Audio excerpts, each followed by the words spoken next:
If you've spent any time around woodworking, you've probably heard advice like this. You need expensive tools to build quality furniture. You should always sand to the highest grit possible. Hardwood is always better than softwood. These statements get repeated so often that most people accept them as facts.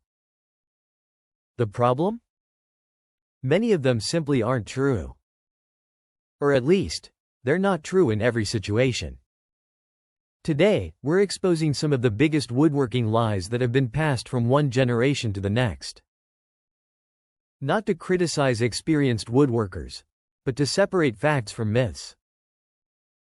Because believing the wrong advice can cost you money, waste your time, and even make your projects worse.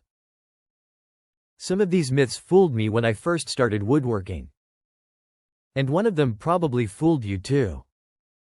Let's start with one of the biggest. Lie number 1. You need expensive tools to build good furniture. This is one of the first things beginners hear.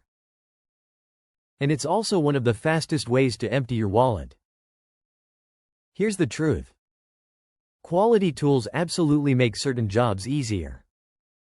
They're often more durable, more accurate, and more enjoyable to use. But expensive tools don't automatically produce better craftsmanship. Skill does. A talented woodworker with basic tools can often build better furniture than an inexperienced woodworker with a shop full of premium equipment. The tool matters. But the person using it matters much more. Lie number 2. The smoother you sand, the better the finish. It sounds logical. More sanding equals a smoother project. Right? Not always. If you sand certain woods to extremely high grits before applying stain, you can actually reduce stain absorption. The surface becomes so polished that the stain struggles to penetrate evenly.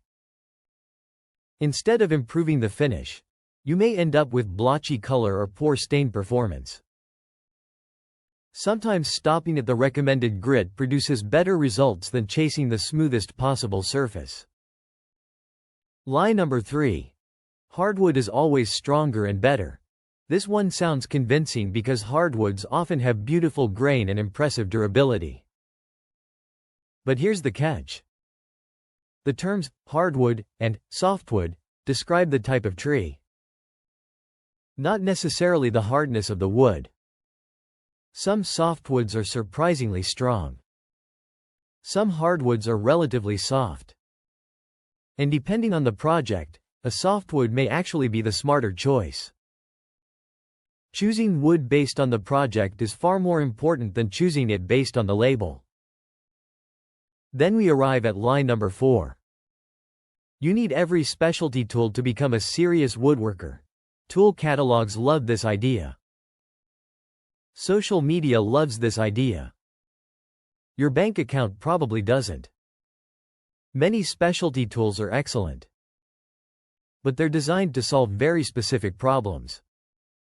Problems that many beginners won't encounter for months, or even years.